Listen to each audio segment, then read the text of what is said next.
2.5 send இடம் உங்களுக்கு 3.5 லட்ச ரூபாய்க்கு தரோம். உடுமலைப்பேட்டிலேருந்து தெற்க 10 கிலோமீட்டர் டிஸ்டன்ஸில் அங்கே அமைஞ்சிருக்குது இந்த 4 ரோடு. ஸோ இது வந்து ஜல்லிப்பட்டி ஜங்ஷன் சொல்லுவாங்க. ஸோ இந்த ஊரில் தான் வந்து ஒரு இடம் ஒன்று பார்க்கலான்னு வந்திருக்கோம். ஜல்லிப்பட்டி பற்றி சொல்லணும் அப்படின்னா உங்களுக்கு எந்நேரமும் பஸ் வசதி, குடிநீர், நல்ல டெவலப்டான ஏரியா. ஸோ பில்டிங்ஸ் எல்லாம் எந்தளவுக்கு பெருசு பெருசாக இருக்குன்னு பாருங்கள்.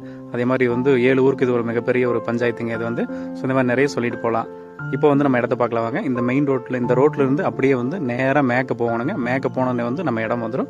ஸோ இதில் வந்ததுனே வந்து இப்படியே தெற்க திரும்பணும். திரும்பினே வந்து 4 அடி தடம் வந்து உங்களுக்கு இதுக்கு வழித்தடம் இருக்குது. இது வந்து கோயிலுக்கு வந்து தேர் ஊற்றுவாங்க தைப்பூசம் இந்த மாதிரி. அந்த இடத்துக்கு பக்கத்துலேயே தான் வந்து இந்த இடம் அமைஞ்சிருக்கு. இந்த புல்லு முளைச்சிருக்கு வந்து 4 அடி தடம் தெற்க போனோடனே வந்து வாயு மூலையில் போய் வாஸ்துப்படி வந்து உங்களுக்கு தடம் வந்து சேரும். இந்த கம்பம் போட்டுக்கு வந்து வேற ஒருத்தரோட சைட்டு, அந்த சைட்டுக்கு அப்படியே கிழவர தலையில் வந்து இந்த இடம் அமைஞ்சிருக்குதுங்க.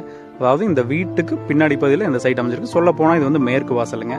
ஸோ இந்த இடம் தான் இப்போ சேல்ஸ் வந்திருக்கு. இது வந்து பேங்க் லோன் கொடுக்கக்கூடிய அளவுக்கு வந்து கிராமநத்தம் சைட்டுன்னு சொல்லுவாங்க.